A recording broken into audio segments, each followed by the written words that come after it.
ఉత్సవమూర్తులు బహుకరణ.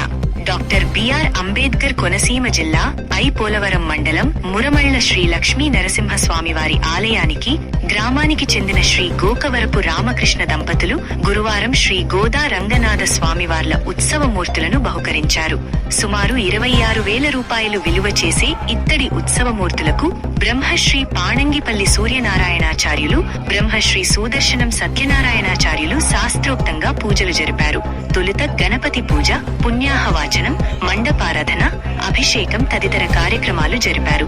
అలాగే ధనుర్మాసం సందర్భంగా ఈ నెల 12వ తేదీ స్వాతి నక్షత్రం రోజున అభిషేకం, లక్ష తులసి పూజ, సుదర్శన హోమం, 14వ తేదీ భోగి రోజున ఉత్సవమూర్తుల గ్రామోత్సవం, సాయంత్రం శ్రీ గోదా రంగనాథ స్వామివార్ల కళ్యాణ మహోత్సవం అత్యంత వైభవోపేతంగా జరుగుతుందని అసిస్టెంట్ కమిషనర్ కార్యనిర్వహణాధికారి వి సత్యనారాయణ తెలిపారు. ముఖ్య అతిథిగా గౌరవ శాసనసభ్యులు, ప్రభుత్వ విప్ శ్రీ దాట్ల సుబ్బరాజు గారి దంపతులు పాల్గొంటారని పేర్కొన్నారు. భక్తులు, గ్రామస్తులు కార్యక్రమంలో పాల్గొని తీర్థ ప్రసాదాలు స్వీకరించాలని కోరారు.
మరిన్ని వార్తల కోసం చూస్తూనే ఉండండి JS ప్రైమ్ న్యూస్.